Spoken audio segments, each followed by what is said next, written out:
آیت نمبر 164۔ اور انہیں یہ بھی یاد دلاؤ کہ جب ان میں سے ایک گروہ نے دوسرے گروہ سے کہا تھا کہ تم ایسے لوگوں کو کیوں نصیحت کرتے ہو جنہیں اللہ تعالیٰ ہلاک کرنے والا یا سخت سزا دینے والا ہے، تو انہوں نے جواب دیا کہ یہ سب کچھ ہم تمہارے رب کے حضور اپنی معذرت پیش کرنے کے لیے کرتے ہیں اور اس امید پر کرتے ہیں کہ شاید یہ لوگ اس کی نافرمانی سے پرہیز کرنے لگیں۔ آخرکار جب وہ ان ہدایات کو بالکل ہی فراموش کر گئے جو انہیں یاد کرائی گئی تھی، تو ہم نے ان لوگوں کو بچا لیا جو برائی سے روکتے تھے، اور باقی سب لوگوں کو جو ظالم تھے ان کی نافرمانیوں پر سخت عذاب میں پکڑ لیا۔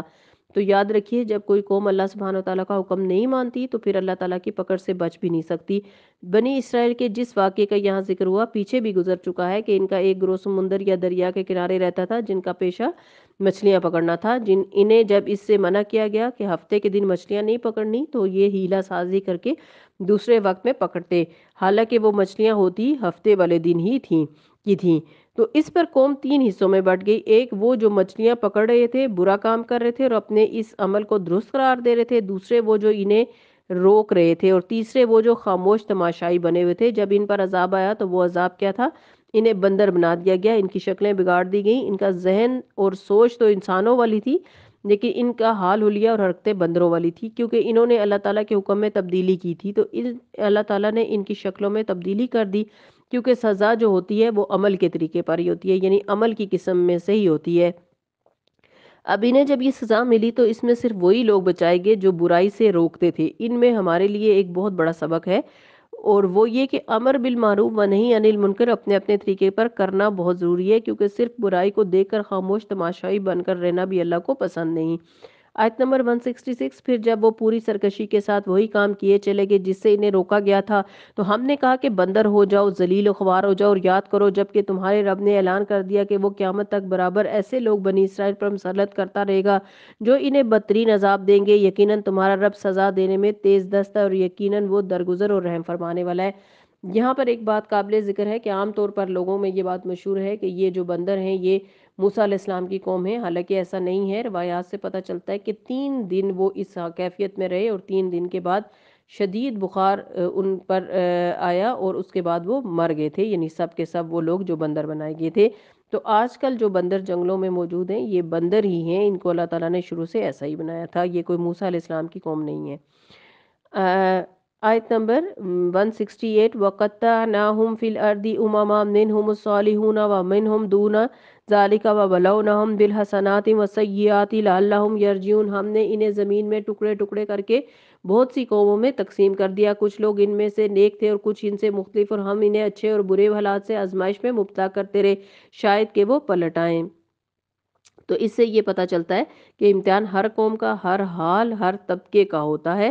آج اس اصول کو بھی اچھی طرح سمجھ لیں کہ ہر شخص، ہر قوم آزمائی جاتی ہے، نیک بھی آزمائے جاتے ہیں، بد بھی آزمائے جاتے ہیں، پیغمبروں کے ماننے والے بھی آزمائے جاتے ہیں اور پیغمبروں کے نہ ماننے والے بھی آزمائے جاتے ہیں، کیونکہ زندگی ہے ہی امتحان، یہ دنیا آرام کے لیے نہیں ہے۔ اس لیے اپنی ہر حالت کا مسلسل محاسبہ کرتے رہے کہ کس حال میں، کس کنڈیشن میں اللہ تعالیٰ کے قریب ہو رہی ہوں یا دور ہو رہی ہوں، اللہ تعالیٰ کی فرما برداری کر رہی ہوں یا نافرمانی کر رہی ہوں، چاہے اچھا حال ہو یا برا حال، امن کا حال ہے، آسانی ہے تو بھی چیک کریں خود کو، کیا میں اللہ تعالیٰ کی عبادت کا حق ادا کر رہی ہوں، اور اگر تکلیف دہ حالات ہیں تو بھی یہ دیکھیں کہ کیا میں اللہ تعالیٰ کی عبادت کا حق ادا کر رہی ہوں، کیونکہ ہمیں اللہ تعالیٰ نے اپنی عبادت کے لیے پیدا کیا اور کسی حال میں ہمیں اسے منہ موڑنا تو نہیں ہے۔ حالات اچھے ہوں یا برے، ہمیں ہر حال میں اللہ کی عبادت کرنی ہے، تو حالات کا بہانہ نہیں کرنا، عذر نہیں ڈھونڈنا، وہ کرنا ہے جو اللہ تعالیٰ کو پسند ہے اور درست ہے۔ وَبَلَوْنَاهُمْ بِالْحَسَنَاتِ وَالسَّيِّئَاتِ لَعَلَّهُمْ يَرْجِعُونَ وَخَلَفَ مِن بَعْدِهِمْ خَلْفٌ وَرِثُوا الْكِتَابَ يَأْخُذُونَ عَرَضَ هَٰذَا الْأَدْنَىٰ وَيَقُولُونَ سَيُغْفَرُ لَنَا وَإِن يَأْتِهِمْ عَرَضٌ مِّثْلُهُ يَأْخُذُوهُ۔ پھر اگلی نسلوں کے بعد ایسے ناخلف لوگ ان کے جانشین ہوئے جو کتاب الہی کے وارث ہو کر اسی دنیا دنی کے فائدے سمیٹتے رہے، یعنی دنیا کو بھی دین کو بھی دنیا کی وجہ سے اختیار کرتے، اس لیے ہمیں خاص طور پر منع کیا گیا ہے کہ قرآن کے بدلے دنیا طلب نہ کی جائے۔ ابو سعید خدری سے روایت ہے کہ انہوں نے نبی صلی اللہ علیہ وسلم کو فرماتے سنا، قرآن سیکھو اور اس کے ذریعے اللہ سے جنت کا سوال کرو، اس سے پہلے کہ ایسے لوگ آئیں جو اس کے ذریعے دنیا کا سوال کریں۔ یقیناً 3 طرح کے لوگ قرآن سیکھتے ہیں، ایک وہ جو اس کے ذریعے فخر کرتا ہے، دوسرا وہ جو اس کے ذریعے کھاتا ہے، تیسرا وہ جو اس کی خاطر پڑھتا ہے، یعنی اللہ کی خاطر سے پڑھتا ہے۔ سلسلہ تو صحیحہ کی حدیث ہے۔ تو ابو سعید خدری کی یہ روایت ہے اور نبی صلی اللہ علیہ وسلم کو فرماتے ہوئے سنا کہ قرآن سیکھو اور اس کے ذریعے سے اللہ سے جنت کا سوال کرو، یعنی اس کا بدلہ کیا مانگو، خواہ ہم تفسیر پڑھ رہے ہوں، ترجمہ پڑھ رہے ہوں، تجوید پڑھ رہے ہوں، کچھ بھی سیکھ رہے ہوں، جو بھی محنت کر رہے ہوں، اس کا بدلہ ہمیں کیا مانگنا ہے اللہ تعالیٰ سے کہ اس کے بدلے اللہ ہمیں جنت عطا فرمائے، اس سے پہلے کہ ایسے لوگ آ جائیں جو اس کے ذریعے دنیا کا سوال کریں۔ نبی صلی اللہ علیہ وسلم نے اس کے بارے میں پیشن گوئی کی تھی کہ ایک وقت آئے گا جب لوگ قرآن پڑھ کر اس سے دنیا طلب کریں گے، یعنی قرآن دنیا کمانے کے لیے سیکھیں گے، مثلا ہم تجوید کا کورس کر لیں یا تفسیر کا کورس کر لیں، پھر کچھ لوگوں کو پڑھا کر پھر اس پر ٹیوشن رکھ لیں، یعنی اس ٹیوشن سے کما لیں یا کچھ اور دنیا کے فائدے حاصل کر لیں یا عزت ہی کما لیں، چلیں مال نہیں تو عزت کمائیں یا شہرت کمائیں یا کوئی اور چیز، جو یہ نیت نہیں ہونی چاہیے۔ ہاں یہ الگ بات ہے کہ جب آپ قرآن پڑھتے ہیں تو قرآن ایک بابرکت کتاب ہے جس کی وجہ سے اللہ تعالیٰ آپ کے دنیا کے بھی مسائل حل کرتے ہیں، دنیا میں بھی آپ پر رحمتیں آتی ہیں اور آپ کو نیکی اور زیادہ مواقع ملتے ہیں۔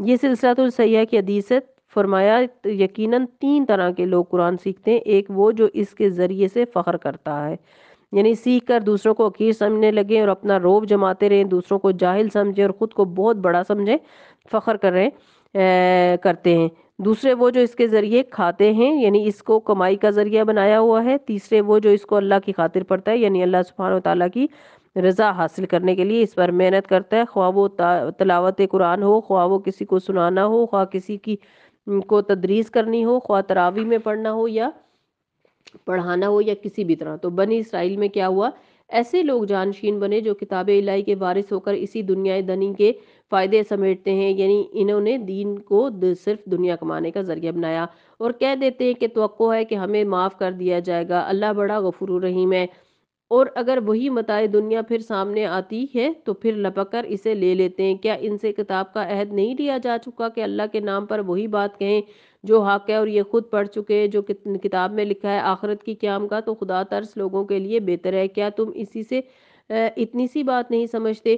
والذین یمسکون بالکتاب، وہ لوگ جو مضبوط پکڑ کر رکھتے ہیں کتاب کو، کیا معنی ہے اس کے؟ یمسکون بالکتابی یعنی اچھے حالات ہو یا برے حالات، یا زیادہ وقت ہو یا تھوڑا وقت ہو، مصروفیت زیادہ ہو یا کم ہو، کتاب کو نہیں چھوڑتے۔ اس کا پڑھنا ہماری زندگی کے طور طریقے بدلنے کا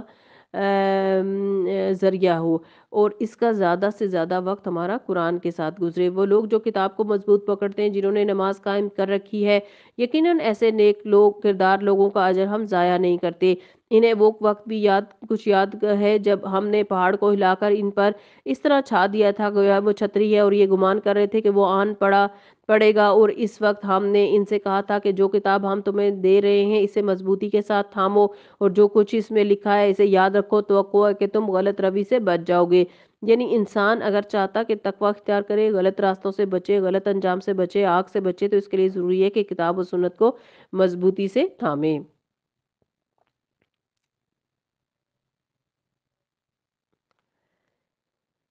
پھر فرمایا وَإِذْ أَخَذَ رَبُّكَ مِن بَنِي آدَمَ مِن ظُهُورِهِمْ ذُرِّيَّتَهُمْ وَأَشْهَدَهُمْ عَلَىٰ أَنفُسِهِمْ أَلَسْتَ بِرَبِّكُمْ قَالُوا بَلَىٰ شَهِدْنَا أَن تَقُولُوا يَوْمَ الْقِيَامَةِ إِنَّا كُنَّا عَنْ هَٰذَا غَافِلِينَ۔ یہاں پر اس وعدہ الست کا ذکر ہے جو ہم سب کر چکے ہیں۔ اللہ تعالیٰ نے آدم علیہ السلام کی تخلیق کرنے کے بعد ان کی پشت سے ان کی ساری اولاد کو پیدا کیا۔ ایک روایت میں آتا ہے، سلسلہ الصحیحہ کی روایت ہے، اللہ تبارک و تعالیٰ نے آدم علیہ السلام کی پشت میں موجود تمام اولاد سے میدان عرفات میں عہد لیا تھا۔ اللہ نے ان کی صلب سے ان کی ساری اولاد نکالی جو اس نے پیدا کرنا تھی، اور اسے اپنے سامنے چھوٹی چھوٹی چونٹیوں کی شکل میں بکھیر دیا، پھر ان کی طرف متوجہ ہو کر ان سے کلام کیا اور فرمایا کہ کیا میں تمہارا رب نہیں ہوں؟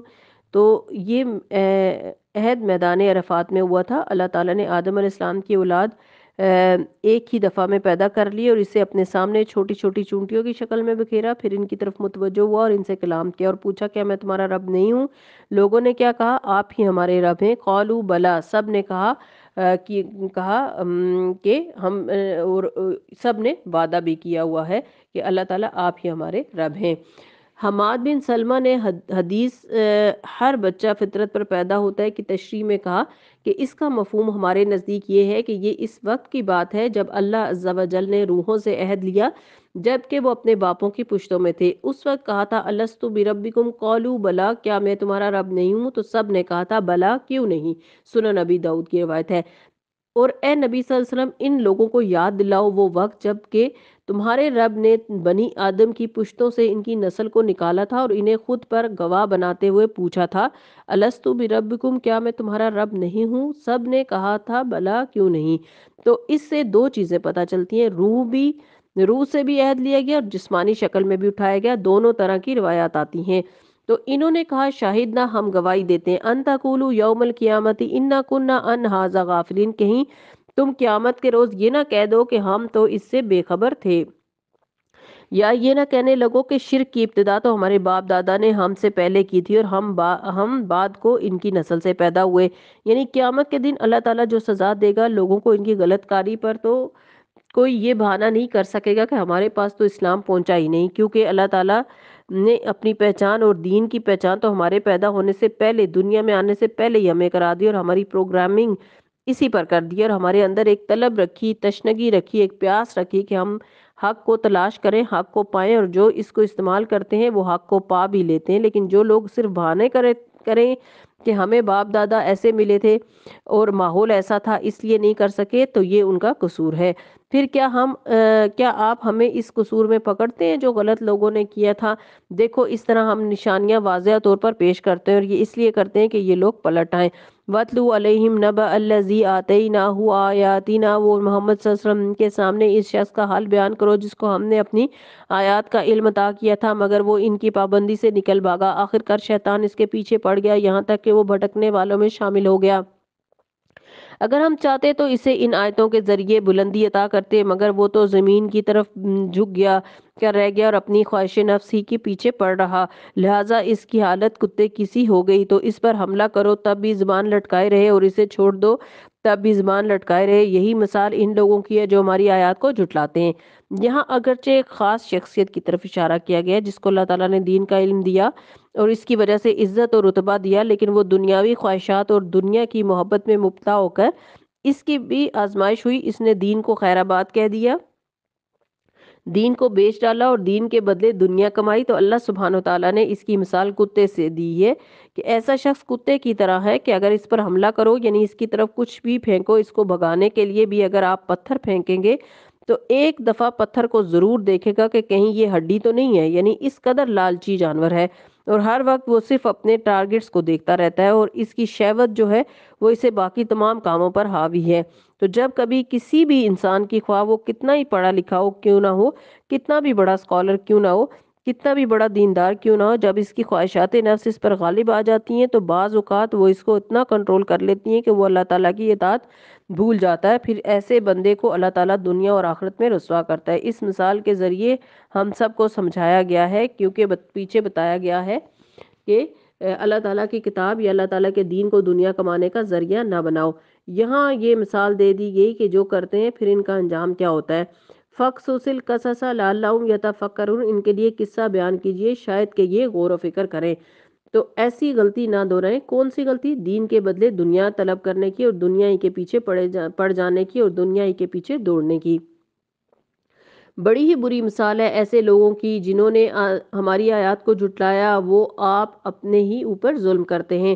مَن يَهْدِ اللَّهُ فَهُوَ الْمُهْتَدِي وَمَن يُضْلِلْ فَأُولَٰئِكَ هُمُ الْخَاسِرُونَ، جسے اللہ ہدایت بخشے پس وہی راہ راست پاتا ہے، اور جس کو اللہ اپنی رہنمائی سے محروم کر دے وہی ناکام اور نامراد ہو کر رہتا ہے۔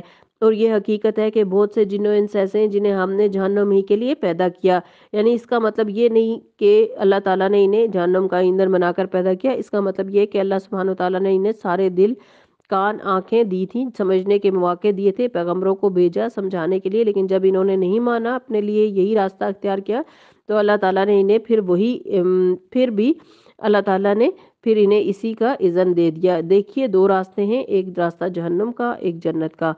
تو جو شخص جنت کے راستے پہ چلتا ہے وہی جنت میں پہنچے گا، اور جو جہنم کے راستے پہ چلتا ہے وہ جہنم کو پہنچے گا۔ تو جو لوگ جہنم کی راہ اختیار کریں اور اپنے لیے ایسا انتخاب کریں تو پھر وہ گویا ایسے ہیں جیسے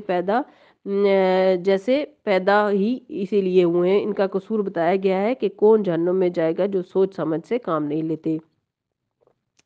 لہم قلوب لا یفقہون بہا، ان کے دل ہیں جن سے وہ سمجھتے نہیں۔ دل اللہ تعالیٰ نے ہمیں کس لیے دیا ہے؟ صرف خواہشات کی تکمیل کے لیے نہیں، غور و فکر کے لیے دیا، اللہ تعالیٰ کو پہچاننے کے لیے، حق کو پانے کے لیے، کیونکہ جب ہم حق سے دور ہوتے ہیں تو سب سے زیادہ آپ کا دل ہی آپ کو پریشان کرتا ہے۔ کبھی آپ کو اس کا تجربہ ہوا، دل کی بے چینی اور دل کی پیاس، اور وہ جو کسی چیز پر راضی نہ ہو، لیکن جو ہی قرآن کی بارش اس پر پڑتی ہے یا پڑھی تو وہ کیسا ہو گیا؟ خوش ہو گیا، لہلہانے لگا۔ اور یہ تجربہ ہر ایک انسان کے ساتھ ہوتا ہے، لیکن بعض اوقات ہم اپنی خواہشات سے اتنے مغلوب ہوتے ہیں کہ ہم اپنے دل کی آواز پر کان ہی نہیں دھرتے، سنتے ہی نہیں، اور اس کو وہ غذا دیتے ہی نہیں جس کے لیے وہ تڑپ رہا ہوتا ہے۔ اور اگر آپ کو میٹھے کی طلب ہو رہی ہو تو نمکین کی خواہش پوری ہو جائے؟ نہیں، میٹھا ہی چاہیے۔ تو دل کی بھی ایک غذا ہے، اور دل کی غذا اللہ کا ذکر ہے، قرآن کی تلاوت، قرآن میں غور و فکر، تدبر۔ لیکن جو لوگ اس سے استفادہ نہیں کرتے پھر وہ اپنے آپ کو بہت بڑی خیر سے محروم کر دیتے ہیں۔ صرف ایسا نہیں کہ صرف دنیا میں، آخرت میں بھی۔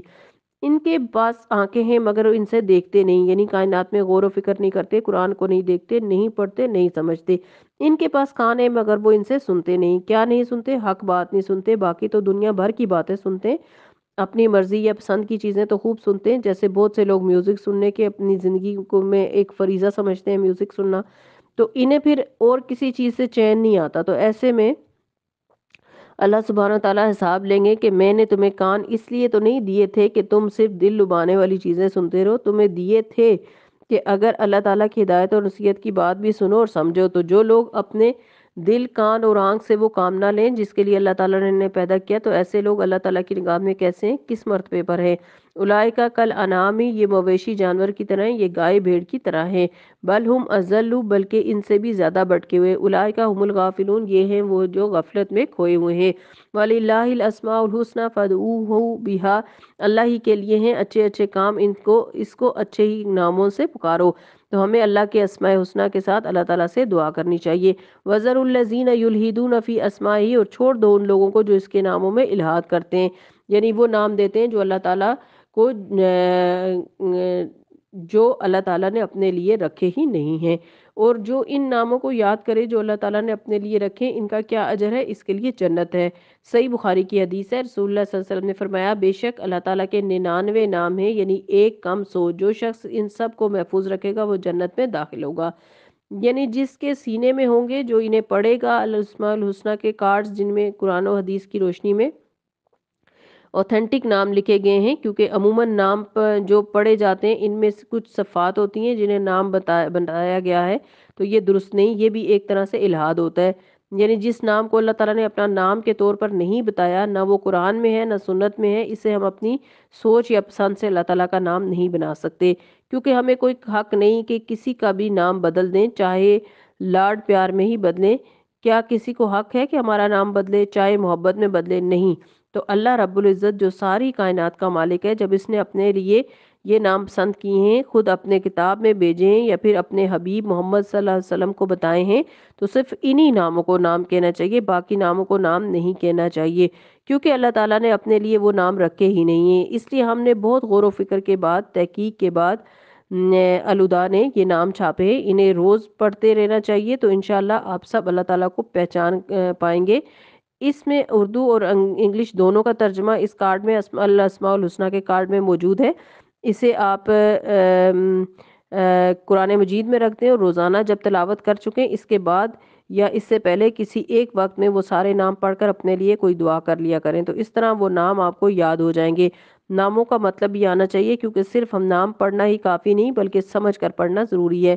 اللہ تعالیٰ کے ناموں کو بار بار دہرانے سے اللہ سبحانہ تعالیٰ کی معرفت اور محبت بھی پیدا ہوتی ہے۔ اس کام کو فرض کے درجے میں کریں، یعنی اللہ تعالیٰ کے ناموں کو یاد کرنا، ان کے معنی یاد کرنا، انہیں پڑھتے رہنا اور انہی ناموں کا واسطہ دے کر اس سے سوال کرنا، انہیں اپنی زندگی کا ایک حصہ بنا لیں۔ اور جو لوگ ناموں میں الحاد کرتے ہیں وہ عنقریب اس کا بدلہ پا کر رہیں گے، یعنی اللہ سبحانہ تعالیٰ کو ایسے ناموں سے پہچانتے ہیں جو اس کے لائق ہی نہیں، جو اس کو زیبا ہی نہیں، کیا کسی غلط عقیدے کا شکار ہیں تو اس کے لیے پھر برا بدلہ ہے۔ وَمِمَّنْ خَلَقْنَا أُمَّةٌ يَهْدُونَ بِالْحَقِّ وَبِهِ يَعْدِلُونَ، ہماری مخلوق میں ایک گروہ ایسا بھی ہے جو ٹھیک ٹھیک حق کے مطابق ہدایت اور حق ہی کے مطابق انصاف کرتا ہے۔ پھر اللہ تعالیٰ ایسے گروہ کی تعریف کر رہے ہیں۔ رہے وہ لوگ جنہوں نے ہماری آیات کو جھٹلا دیا تو انہیں ہم بتدریج ایسے طریقے سے تباہی کی طرف لے جائیں گے، انہیں خبر تک نہ ہوگی، میں انہیں ڈھیل دے رہا ہوں، میری چال کا کوئی توڑ نہیں۔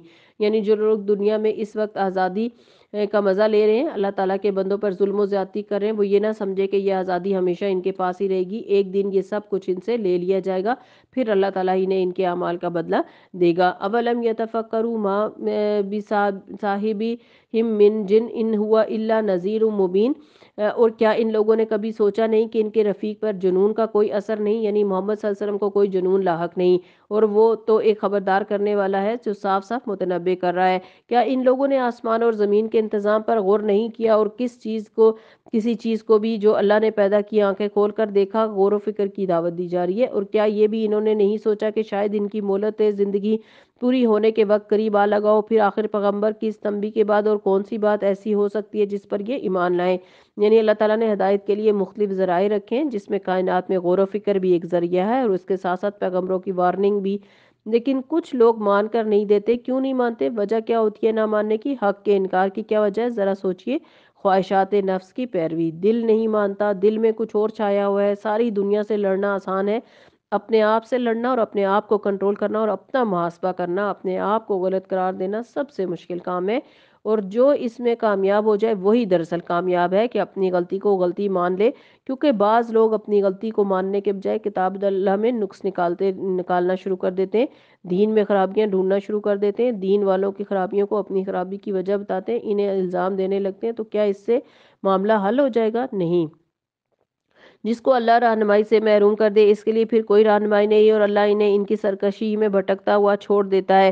یہ لوگ آپ سے پوچھتے ہیں کہ آخر وہ قیامت کی گھڑی کب نازل ہوگی؟ کہو اس کا علم میرے رب ہی کے پاس ہے، اسے اپنے وقت پر وہی ظاہر کرے گا۔ آسمانوں اور زمین میں وہ بہت بڑا سخت وقت ہوگا، وہ تم پر اچانک آ جائے گا۔ یہ لوگ اس کے متعلق تم سے اس طرح پوچھتے ہیں گویا کہ تم اس کی کھوج میں لگے ہوئے ہو۔ کہو اس کا علم تو صرف اللہ کو ہے، مگر اکثر لوگ اس حقیقت سے ناواقف ہیں۔ قُل لا أملك لنفسي نفعا ولا ضرا إلا ما شاء الله ولو كنت أعلم الغيب لاستكثرت من الخير وما مسني السوء ان انا الا نذیر وبشیر لقوم یؤمنون۔ اے محمد صلی اللہ علیہ وسلم ان سے کہیے میں اپنی ذات کے لیے کسی نفع نقصان کا اختیار نہیں رکھتا، کیونکہ بہت سے لوگ دنیاوی معاملات میں صرف اپنی خواہشات کی پیروی کرنا چاہتے ہیں، اور جب دین کا معاملہ آتا ہے، آخرت کی نجات کی بات آتی ہے، تو وہ یہ کہتے ہیں کہ ہم محمد صلی اللہ علیہ وسلم کی امت میں سے ہیں، وہ ہمیں چھڑا لیں گے، اسی لیے آپ کے نام پر کچھ خیرات کر دیں گے، کچھ جشن کر لیں گے، کچھ ایسے دن ملا لیں گے، جس کا مطلب کیا ہوتا ہے کہ آپ صلی اللہ علیہ وسلم ہم سے راضی رہیں۔ آپ صلی اللہ علیہ وسلم راضی ہوں گے تو آپ کی سفارش سے ہم جنت میں چلے جائیں گے، چاہے دنیا میں ہم کیسی غلط کاریاں کرتے رہیں۔ اللہ کے رسول صلی اللہ علیہ وسلم کو بتایا گیا ہے کہ آپ صلی اللہ علیہ وسلم انہیں کھل کر بتا دیجئے کہ میں تو اپنی جان کے لیے بھی نفع نقصان کا مالک نہیں، کہاں تمہارے لیے مالک ہوں۔ دنیا میں تم سمجھتے ہو کہ تمہیں کوئی فائدہ پہنچا سکتا ہوں، تو نہیں، خیر تو اللہ تعالیٰ کی طرف سے آتی ہے، نفع نقصان کا مالک صرف اللہ تعالیٰ ہے۔ اللہ ہی جو کچھ چاہتا ہے وہ ہوتا ہے، اور اگر مجھے غیب کا علم ہوتا تو میں بہت سے فائدے اپنے لیے حاصل کر لیتا، اور مجھے کبھی کوئی نقصان نہ پہنچتا۔ آپ کو یاد ہے کہ حضرت عائشہ رضی اللہ عنہ پر الزام لگا تھا، انشاءاللہ ہم 18ویں پارے میں پڑھیں گے، اور ایک مہینہ تک آپ صلی اللہ علیہ وسلم پریشان رہے تھے، وحی نہیں آئی تھی، اور جب تک وحی نہیں آئی تھی معاملہ آپ صلی اللہ علیہ وسلم پر نہیں کھلا۔ کیوں؟ اس لیے کہ آپ صلی اللہ علیہ وسلم غیب کا علم صرف اتنا ہی جانتے تھے جتنا اللہ تعالیٰ نے آپ کو عطا فرمایا تھا، اور یہ بات آپ صلی اللہ علیہ وسلم کے علم میں نہ تھی۔ اسی طرح اور بھی بہت سے مواقع ہیں جب آپ صلی اللہ علیہ وسلم کو آخری لمحے تک نہیں پتا چلا کہ اللہ سبحانہ وتعالیٰ کا فیصلہ کیا ہوگا۔ مثلا ایک موقع پر جب آپ صلی اللہ علیہ وسلم نے انشاءاللہ نہیں کہا تو وہی روک لی گئی تھی، تو آپ تو اپنے پاس سے یہود کے سوالوں کے جواب نہیں دے سکے، جس کا ذکر سورہ کاف میں آتا ہے۔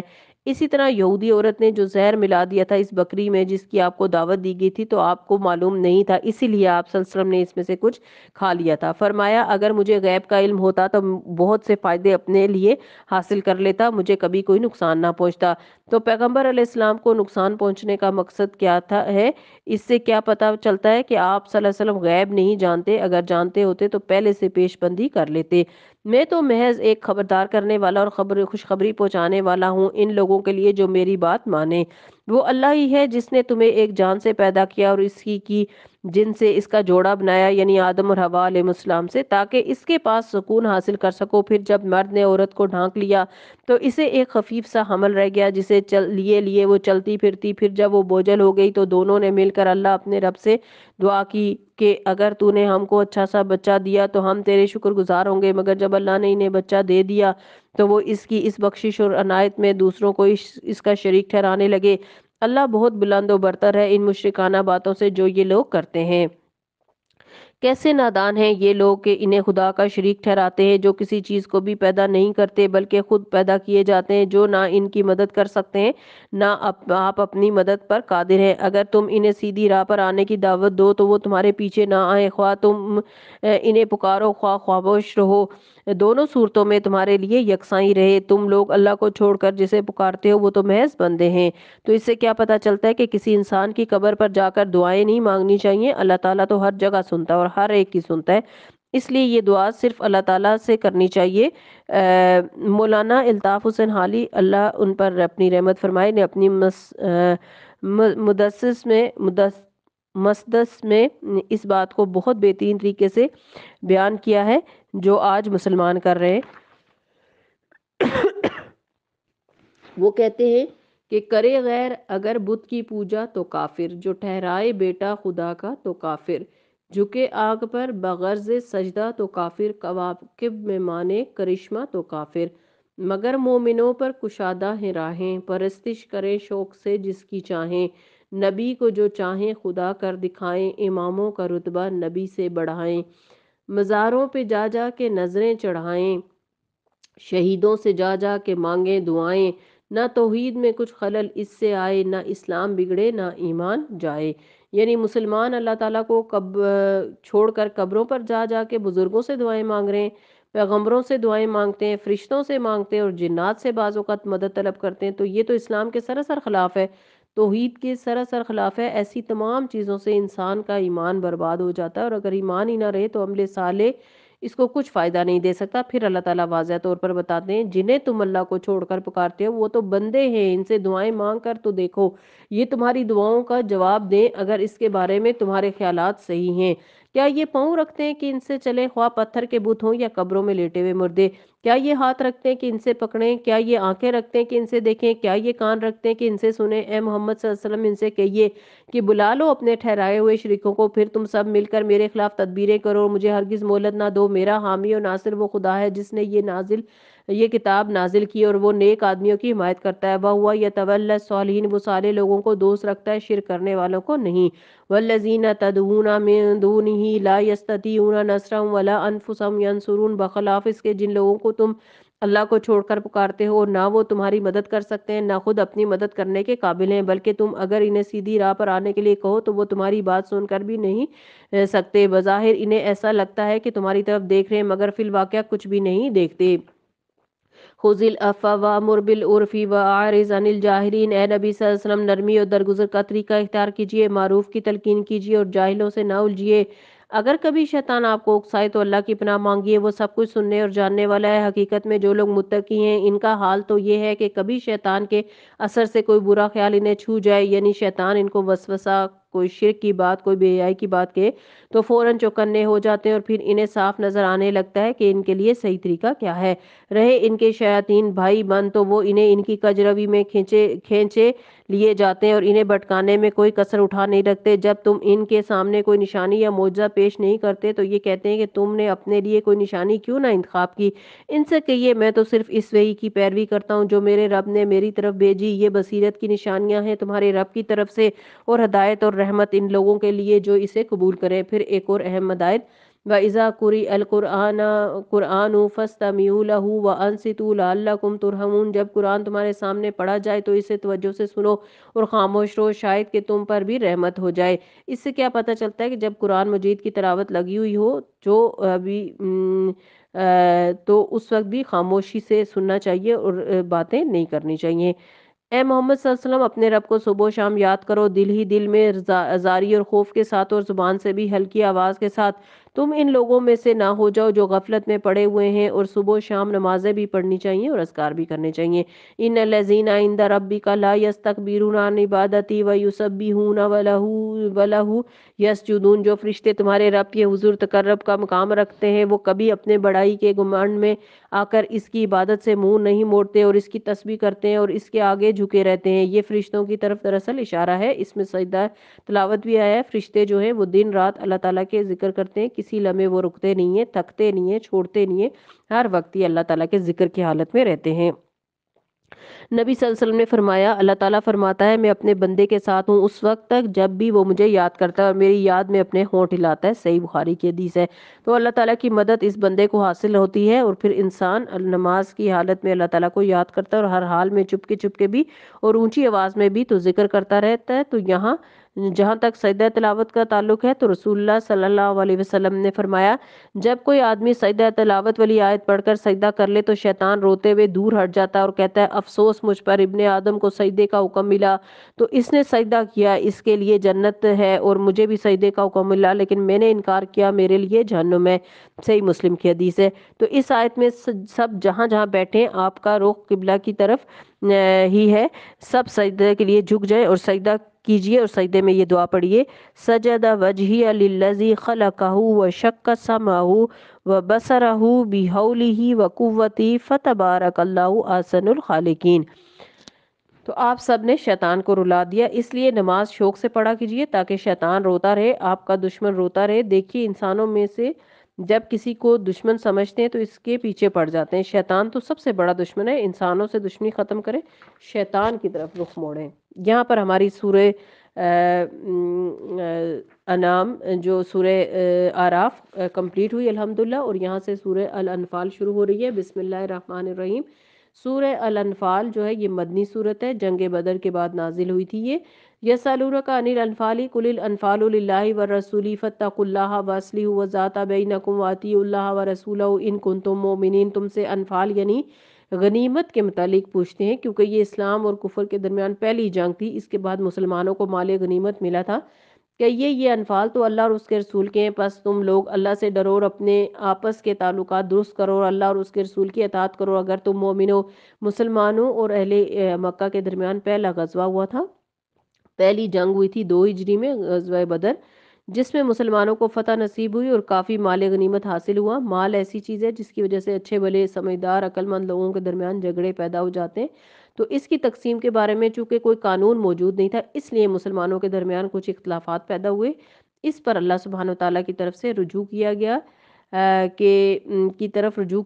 کہ ہمیں یہ قانون دیا جائے۔ جب سوال کیا گیا کہ یسألونک عن الانفال، وہ آپ سے مال غنیمت کے بارے میں پوچھتے ہیں، تو جواب میں انفال کی تقسیم کا طریقہ بتانے کے بجائے اس سے زیادہ اہم چیز کی طرف توجہ دلائی گئی اور فرمایا کہ یہ تو اللہ اور اس کے رسول کا ہے، تو تم نے جنگ اس مال کے لیے تو نہیں کی۔ فاتقوا اللہ، اللہ سے ڈرو، واصلحوا ذات بینکم، اور آپس کے تعلقات کو درست کرو، آپس کے باہمی تعلقات کی اصلاح کرو، وہ اس سے کہیں زیادہ اہم ہے۔ گویا مسلمانوں کے باہمی تعلقات کی درستی دنیا بھر کے مال و دولت سے زیادہ بہتر ہے۔ پیچھے آتا ہے لو انفقت ما فی الارض جميعا ما الفت بین قلوبکم، زمین میں جو کچھ ہے سارے کا سارا اگر آپ ان پر خرچ کر ڈالتے تو آپ ان کے دلوں میں محبت نہیں پیدا کر سکتے تھے، لیکن اللہ تعالیٰ نے وَلَكِنَّ اللَّهَ أَلَّفَ بَيْنَهُمْ، لیکن اللہ نے جو دلوں میں الفت ڈال دی۔ تو حقیقت یہ ہے کہ مال کتنا بھی آپ کے پاس ہو، آپ اس سے کسی کی محبت خرید نہیں سکتے۔ محبت اللہ تعالیٰ دیتا ہے، لہٰذا مومنوں کو باہمی محبت اور تعلقات کی درستگی یہ دنیا بھر کے مال و دولت سے بڑی دولت ہے۔ جس شخص کو اللہ تعالیٰ کا تقوی نصیب ہو جائے اور اچھے دوست، اچھے ساتھی، اچھے مہربان مددگار اس کو مل جائیں تو اس کی خوش قسمتی کا کیا ٹھکانہ۔ مسلمانوں کو کبھی شکست اس وجہ سے نہیں ہوئی کہ ان کی تعداد تھوڑی تھی یا وسائل تھوڑے تھے، انہیں جب بھی شکست ہوئی تو اس کی وجہ یہی تھی کہ ان کے آپس کے اختلافات تھے۔ آپس کے اختلافات دین کی جڑ ختم کر دیتے ہیں، دین کو مون ڈالتے ہیں، دین کا صفایا کر دیتے ہیں۔ اس لیے کسی شخص کے پاس مال غنیمت کے قانون کا پورا علم ہو لیکن اس کا دل دوسروں کی نفرت سے خالی نہ ہو تو اس کا علم اس کو کچھ فائدہ نہیں دے گا۔ اس لیے یہاں پر قانون دینے سے پہلے، علم دینے سے پہلے، مسئلہ بتانے سے پہلے کیا بتایا کہ وَأَصْلِحُوا ذَاتَ بَيْنِكُمْ وَأَطِیعُوا اللَّهَ وَرَسُولَهُ، اور آپس کے تعلقات کو درست کرو اور اللہ اور اس کے رسول کی اطاعت کرو۔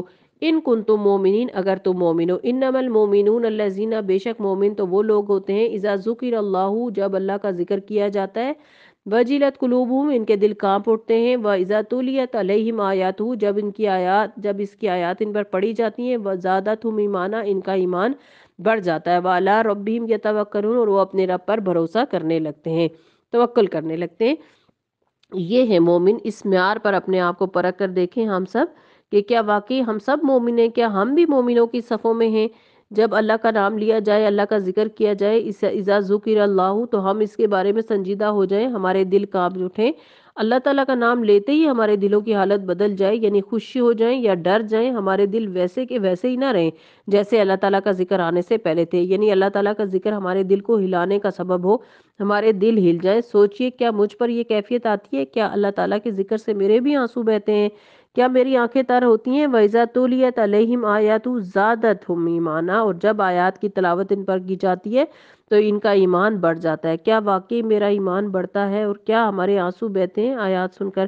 ہو سکتا ہے ایک جگہ نہیں، دوسری جگہ نہیں، کوئی موقع ایسا آ جائے، اور خصوصاً تنہائی میں جب اللہ تعالیٰ کا ذکر سنیں، اللہ تعالیٰ کی کتاب سنیں، تو آپ کے آنسو بہہ پڑے۔ نبی صلی اللہ علیہ وسلم نے فرمایا، صحیح بخاری کی حدیث ہے، 7 طرح کے لوگ وہ ہیں جنہیں اللہ اپنے سائے میں پناہ دے گا۔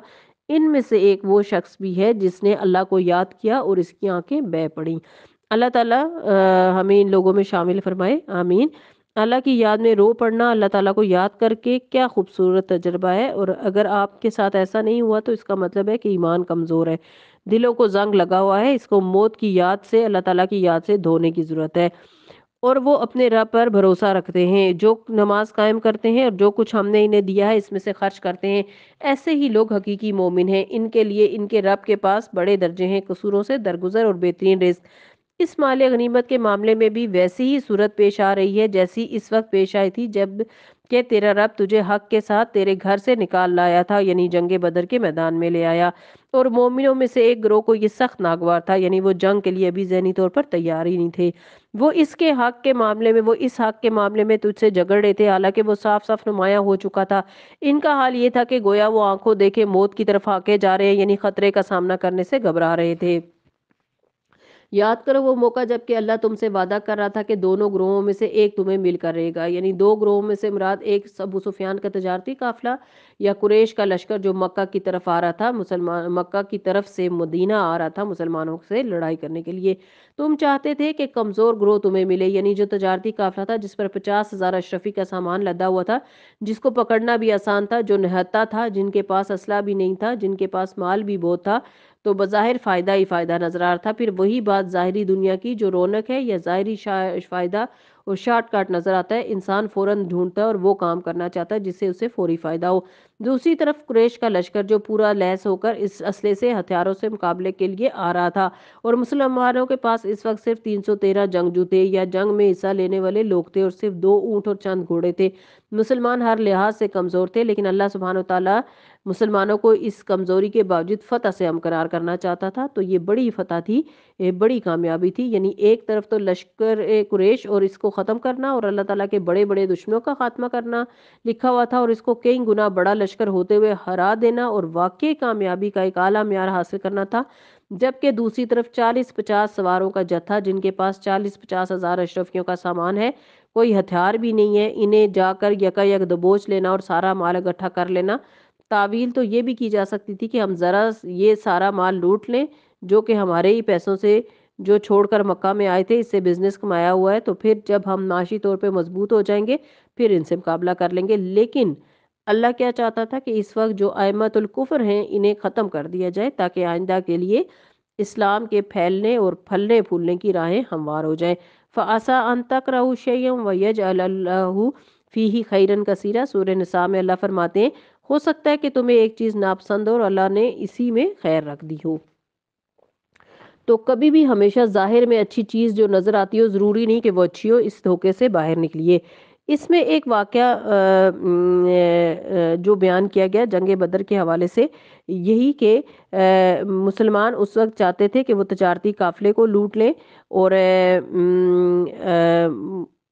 جبکہ کچھ دوسرے جو نبی صلی اللہ علیہ وسلم کے قریبی ساتھی تھے وہ اللہ کے رسول کے ساتھ مل کر چاہتے تھے کہ لشکر کے ساتھ مقابلہ ہو جائے۔ یہاں پر ایک واقعہ بیان کرنا چاہوں گی کہ کسی طرح انسان ظاہری چیزوں سے دھوکا کھاتا ہے۔ سلطان مراد ایک ترکی سلطان خلیفہ تھا اپنے وقت کا، اور ایک دن وہ رات کے وقت اپنے بستر پر گیا، لیکن اس کو نیند نہیں آ رہی تھی، بہت بے چین ہو گیا بلا وجہ۔ تو اس نے اپنے مشیر کو، اپنے وزیر کو بلایا اور اسے اپنے دل کی کیفیت بتائی اور کہا چلو ذرا گشت لینے چلتے ہیں، لگتا ہے کچھ ہو رہا ہے، دل کی حالت کچھ اور ہی ہو رہی ہے۔ تو وہ اسی طرح گلیوں بازاروں میں سادے کپڑوں میں نکل گئے، کوئی اس کو پہچان نہیں سکتا تھا۔ بادشاہ جا رہا تھا تو راستے میں اس نے دیکھا کہ ایک لاش پڑی ہوئی ہے جس کو لوگ برا بھلا کہتے ہوئے گزر رہے ہیں، اور کوئی اس کو اٹھا نہیں رہا۔ تو کہنے لگا کہ چلو ہم اسے اٹھاتے ہیں۔ خیر لاش کو اٹھایا، اس کے گھر کا پتہ پوچھا اور اس کو اس کے گھر لے گئے۔ جب لوگ گھر لے گئے تو اس کی بیوی نے کہا کہ اللہ کا ولی دنیا سے رخصت ہو گیا۔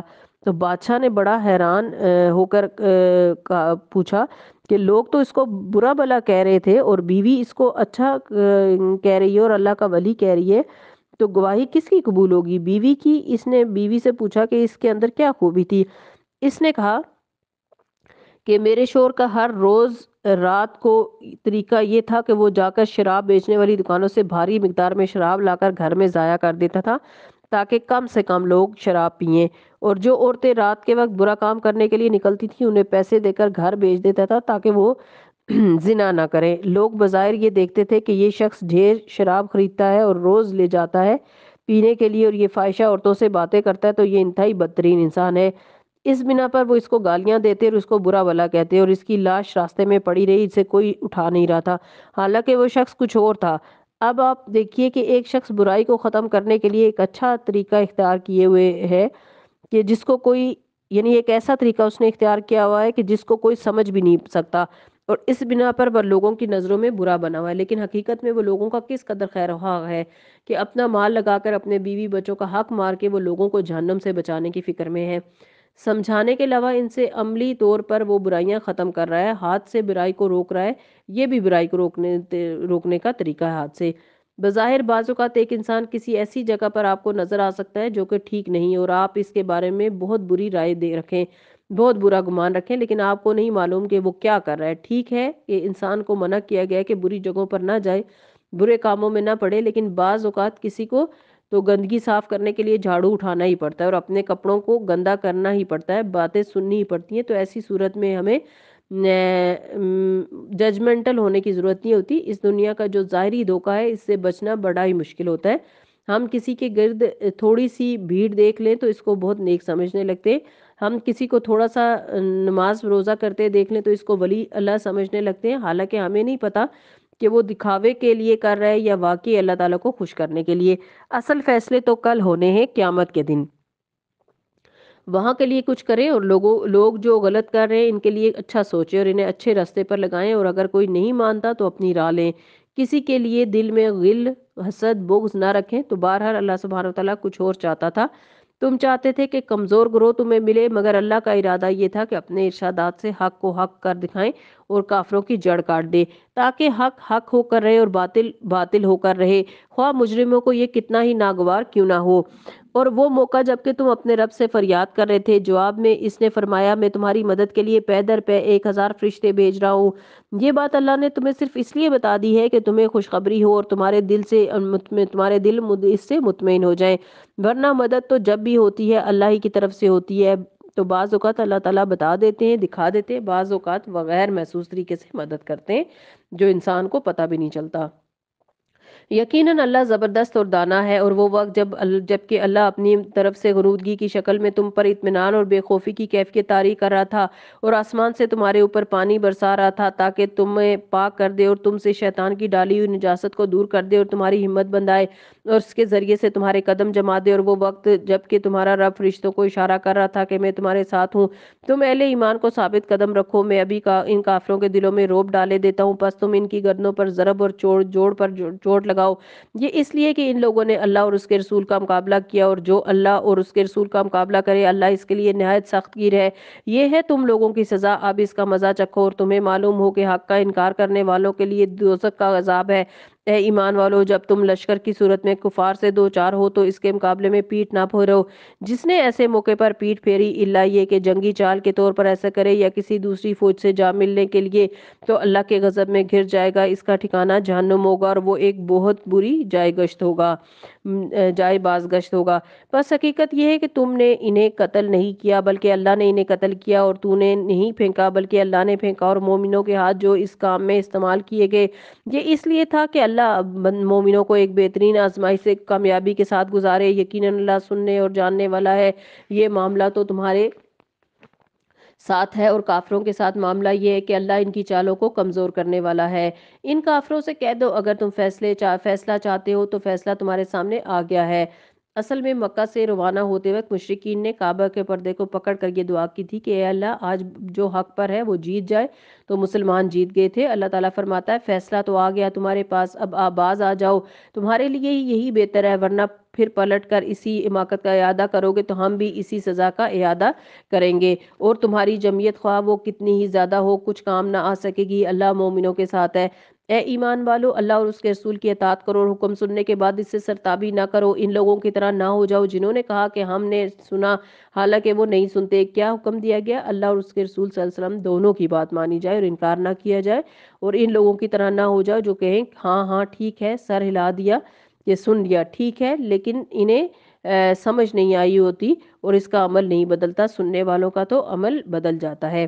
ان شر الدواب عند اللہ الصم البکم الذین لا یعقلون، بے شک اللہ کے نزدیک بدترین قسم کے جانور وہ بہرے گونگے لوگ ہیں جو عقل سے کام نہیں لیتے۔ اگر اللہ کو معلوم ہوتا کہ ان میں کچھ بھی بھلائی ہے تو ضرور انہیں سننے کی توفیق دیتا، لیکن بھلائی کے بغیر اگر وہ انہیں سنواتا تو وہ بے رخی کے ساتھ منہ پھیرتا۔ یا ایھا الذین آمنوا استجیبوا للہ وللرسول اذا دعاکم لما یحییکم، اے ایمان والو، اللہ اور اس کے رسول کی پکار پر لبیک کہو جبکہ رسول تمہیں اس چیز کی طرف بلائیں جو تمہیں زندگی بخشنے والی ہے، اور جان رکھو کہ اللہ آدمی اور اس کے دل کے درمیان حائل ہے اور اسی کی طرف تم سمیٹے جاؤ گے۔ یعنی اللہ سبحانہ وتعالیٰ دلوں کے راز تک جانتا ہے، تمہاری نیتیں، خواہشیں، اغراض و مقاصد، خیالات جو بھی تمہارے اندر ہیں وہ سب اس کو پتہ ہیں، اور تم اسی کی طرف سمیٹے جاؤ گے، یعنی وہاں تمہارا سامنے سب کچھ لا کر رکھ دیا جائے گا۔ وَحُصِّلَ مَا فِي الصُّدُورِ، یعنی سینوں کے بھید تک سامنے لا کے رکھ دیے جائیں گے۔ وَاتَّقُوا فِتْنَةً لَا تُصِيبَنَّ الَّذِينَ ظَلَمُوا مِنْكُمْ خَاصَّةً، اور بچو اس فتنے سے جس کی شامت مخصوص طور پر صرف انہی لوگوں تک محدود نہ رہے گی جنہوں نے تم میں سے گناہ کیا ہو۔ اگر گناہ کرنے والوں کو کوئی نہ روکے تو بھی اس پکڑ میں سب آ سکتے ہیں، اور جان رکھو کہ اللہ سخت سزا دینے والا ہے۔ یاد کرو وہ وقت جب کہ تم تھوڑے تھے، زمین میں تمہیں بے زور سمجھا جاتا تھا، تم ڈرتے تھے کہ کہیں تمہیں مٹا نہ دیا جائے یا لوگ تمہیں مٹا نہ دیں، پھر اللہ نے تمہیں جائے پناہ مہیا کی، اپنی مدد سے تمہارے ہاتھ مضبوط کیے اور تمہیں اچھا رزق پہنچایا، شاید کہ تم شکر گزار بنو۔ اے ایمان والو، جانتے بوجھتے اللہ اور اس کے رسول کے ساتھ خیانت نہ کرو، اپنی امانتوں میں غداری کے مرتکب نہ ہو، اور جان رکھو کہ تمہارے مال اور تمہاری اولاد حقیقت میں سامان آزمائش ہیں، اور اللہ کے پاس اجر دینے کو بہت کچھ ہے۔ اللہ اور اس کے رسول صلی اللہ علیہ وسلم سے خیانت کا مطلب کیا ہے؟ کہ انسان ان احکامات کو پوری طرح نہ بجا لائے، مثلا نماز میں خیانت کرے، انسان کے آداب و شرائط پورے نہ کرے، وضو میں خیانت کرے، جن حصوں کو دھونے کا حکم دیا گیا ہے ان میں سے کچھ خشک چھوڑ دے، اس طرح باقی رہے۔ یا ایھا الذین آمنو، اے لوگو جو ایمان لائے ہو، ان تتقوا اللہ یجعل لکم فرقانا، اگر تم اللہ سے ڈرو گے تو اللہ تمہیں ایک معیار دے دے گا، تمہیں کوئی نہ ہو بتانے والا، تمہارا دل تمہیں بتائے گا، اللہ کی طرف سے تمہیں ہدایت ملے گی۔ فرقان کا یہ مطلب ہے۔ وَيُكَفِّرْ عَنْكُمْ سَيِّئَاتِكُمْ وَيَغْفِرْ لَكُمْ وَاللَّهُ ذُو الْفَضْلِ الْعَظِيمِ، اور اللہ تمہیں کسوٹی بہم پہنچا دے گا اور تمہاری برائیوں کو تم سے دور کر دے گا اور تمہارے قصور معاف کر دے گا۔ اللہ بڑا فضل فرمانے والا ہے۔ اور وہ وقت بھی یاد کرنے کے قابل ہے جبکہ منکرین حق آپ کے خلاف تدبیر سوچ رہے تھے کہ تمہیں قید کر دیں یا قتل کر دیں یا جلا وطن کر دیں، یعنی اہل مکہ ہجرت سے پہلے وہ اپنی چالیں چل رہے تھے اور اللہ اپنی چال چل رہا تھا، اور سب سے بہترین چال چلنے والا ہے۔ جب انہیں ہماری آیات سنائی جاتی ہیں تو کہتے ہیں کہ ہاں سن لیا ہم نے، ہم چاہیں تو ایسی ہی باتیں ہم بھی بنا سکتے ہیں، یہ تو وہی پرانی کہانیاں ہیں جو پہلے سے لوگ کہتے چلے آئے، اور وہ بات بھی یاد ہے جو انہوں نے کہی تھی کہ گویا اگر یہ واقعی حق ہے تیری طرف سے تو ہم پر آسمان سے پتھر برسا دے یا کوئی دردناک عذاب ہم پر لے آ۔ یعنی یہ مشرکین دعا کے طور پر نہیں کہتے تھے، چیلنج کے طور پر کے انداز میں کہتے تھے کہ ہم بالکل صحیح ہیں، اس لیے ہم پر ابھی تک کوئی عذاب نہیں آیا۔ اس وقت تو اللہ ان پر عذاب نازل کرنے والا نہ تھا جبکہ ان کے درمیان موجود تھا، جبکہ تو ان کے درمیان موجود تھا، یعنی آپ صلی اللہ علیہ وسلم ان میں موجود تھے۔ وَقَانَ اللَّهُ مُعَذِّبَهُمْ وَهُمْ يَسْتَغْفِرُونَ، اور نہ اللہ تعالیٰ انہیں عذاب دینے والا تھا جبکہ وہ استغفار کر رہے تھے۔ نبی صلی اللہ علیہ وسلم نے فرمایا، مسند احمد کی روایت ہے، انسان جب تک اللہ عز و جل سے استغفار کرتا ہے اس وقت تک اللہ عز و جل کے عذاب سے محفوظ رہتا ہے۔ اور نہ اللہ کا یہ قاعدہ ہے کہ لوگ استغفار کر رہے ہو تو وہ انہیں عذاب دے دے۔ لیکن اب کیوں نہ وہ ان پر عذاب نازل کرے جبکہ وہ مسجد حرام کا راستہ روک رہے ہیں، حالانکہ وہ اس مسجد کے جائز متولی نہیں۔ اس کے جائز متولی تو صرف اہل تقوی ہی ہو سکتے ہیں، مگر اکثر لوگ اس بات کو نہیں جانتے۔ بیت اللہ کے پاس ان لوگوں کی نمازیں کیا ہوتی ہیں؟ بس سیٹیاں بجاتے اور تالیاں بھیڑتے ہیں۔ بس اب لو اس عذاب کا مزہ اپنے اس انکار کی پاداش میں جو تم کرتے رہے ہو۔ جن لوگوں نے حق کو ماننے سے انکار کیا وہ اپنے مال خدا کے راستے سے روکنے کے لیے خرچ کر رہے ہیں اور ابھی اور خرچ کرتے رہیں گے۔ آخرکار یہی لوگ ان کے لیے پچھتاوے کا سبب بنیں گے، پھر وہ مغلوب ہوں گے، پھر یہ کافر جہنم کی طرف گھیر لائے جائیں گے تاکہ اللہ گندگی کو پاکیزگی سے چھانٹ کر الگ کر دے اور ہر قسم کی گندگی کو ملا کر اکٹھا کرے، پھر اس پلندے کو جہنم میں جھونک دے۔ یہی لوگ اصل دیوالیے ہیں۔ یعنی اصل میں انسان کا دیوالیہ پن بینک کرپٹ اس وقت ہوتا ہے جب اس کی زندگی، اس کا مال اولاد، اس کی صلاحیتیں، کوششیں، اس کی زندگی بھر کی جد و جہد بالکل بیکار ہو جائے، یعنی اس میں کوئی فائدہ، کچھ بھی فائدہ دینے والی چیز نہ ہو۔ یہاں کفار کو متنبہ کیا جا رہا ہے کہ تم اپنا سب کچھ اللہ تعالیٰ کی نافرمانی میں لگا رہے ہو، کل قیامت کو تمہیں اس کی سزا کیا ملے گی کہ اس میں سے کوئی چیز بھی تمہارے کسی کام نہیں آئے گی۔ دیکھیے انسان تھکتا کیوں ہے اس دنیا میں، تاکہ اسے اس کا کچھ نہ ملے۔ دنیا کے لیے تھکتا ہے تو دنیا ملے، آخرت کے لیے تھکتا ہے تو آخرت ملے۔ لیکن کفار جو اللہ تعالیٰ کو نہیں مانتے، آخرت کو نہیں مانتے، ان کے تھکنے کا کوئی انعام ہو سکتا ہے دنیا کی شکل میں تو انہیں ملے، لیکن آخرت میں ان کے لیے کچھ بھی نہیں ہوگا۔ اس لیے عقیدے کی درستگی بہت ضروری ہے۔ اے نبی صلی اللہ علیہ وسلم، ان کافروں سے کہو اگر اب بھی باز آ جائیں تو جو کچھ پہلے ہو چکا اسے درگزر کیا جائے گا، لیکن اگر یہ اسی پچھلی روش کا اعادہ کریں گے تو گزشتہ قوموں کے ساتھ جو کچھ ہو چکا وہ سب معلوم ہے۔ وَقَاتِلُوهُمْ حَتَّى لَا تَكُونَ فِتْنَةٌ وَيَكُونَ الدِّينُ كُلُّهُ لِلَّهِ۔ اے ایمان والو، ان کافروں سے جنگ کرو یہاں تک کہ فتنہ باقی نہ رہے اور دین پورا کا پورا اللہ کے لیے ہو جائے۔ یہاں مسلمانوں کو پھر ابھارا جا رہا ہے کہ وہ لوگ جنہوں نے تمہیں بیت اللہ سے نکالا، اپنے گھروں سے نکالا، صرف اللہ تعالیٰ کے دین کی طرف وجہ سے نہیں، تمہیں تکلیفیں دی، تو جب وہ تمہارے سامنے آ رہے ہیں تو کیا تم ان سے لڑو گے نہیں؟ ان کے لیے تیار رہو، ان سے مقابلے کے لیے تیار رہو یہاں تک کہ دین سارا کا سارا اللہ کے لیے ہو جائے، یعنی یہ اس فتنے سے نکل آئیں، یعنی لوگوں کو اللہ کی راہ سے نہ روکیں۔ پھر اگر وہ فتنے سے رک جائیں، یعنی اللہ کے دین سے روکنے سے باز آ جائیں، تو ان کے اعمال کا دیکھنے والا اللہ ہے۔ اگر وہ نہ مانیں، ان تولو، اگر وہ منہ موڑیں، فَاعْلَمُوا، تو جان لو، ان اللہ مولاکم، بے شک اللہ تمہارا مولا ہے، نعم المولا و نعم النصیر، کتنا بہترین سرپرست، کتنا بہترین حامی مددگار۔ حقیقت یہ ہے کہ انسان جب اللہ تعالیٰ کے راستے میں نکلتا ہے تو اللہ تعالیٰ ہی کی مدد اس کو کافی ہوتی ہے۔ اس لیے مسلمان جنگ بدر میں تھوڑے بھی تھے لیکن کامیاب ہوئے کیونکہ اللہ ان کے لیے کافی ہو گیا۔ برا بن عازب کہتے ہیں، صحیح بخاری کی حدیث ہے کہ ابو سفیان نے احد کے دن کہا، انا لنا عزا ولا عزت لکم، بے شک ہمارے لیے عزا بت ہے اور تمہارا کوئی بھی عزا نہیں۔ آپ صلی اللہ علیہ وسلم نے فرمایا تم اس کو جواب دو، یعنی صحابہ کو۔ صحابہ نے عرض کیا یا رسول اللہ اس کا کیا جواب دیا جائے؟ آپ صلی اللہ علیہ وسلم نے فرمایا کہو اللہ مولانا ولا مولاکم، اللہ ہمارا مولا ہے اور تمہارا مولا کوئی بھی نہیں۔ صحیح بخاری کی حدیث ہے۔ تو اللہ تعالیٰ سے دعا ہے کہ اللہ تعالیٰ ہمیں عمل کرنے والا بنائے، اس قرآن کا نور ہمارے دلوں میں اتار دے اور اس کا بہترین فہم اور سمجھ ہمیں عطا فرمائے جس سے ہمارا عمل بدل جائے، ورنہ باتوں سے تو کچھ بھی نہیں ہوتا، عمل سے زندگی بنتی ہے جنت بھی جہنم میں، ورنہ یہ خاکی اپنی فطرت میں نہ نوری ہے نہ ناری ہے۔ وآخر دعوانا ان الحمد للہ رب العالمین۔ سبحانک اللہم و بحمدک، اشہد ان لا الہ الا انت، استغفرک و اتوب الیک۔ السلام علیکم ورحمۃ اللہ وبرکاتہ۔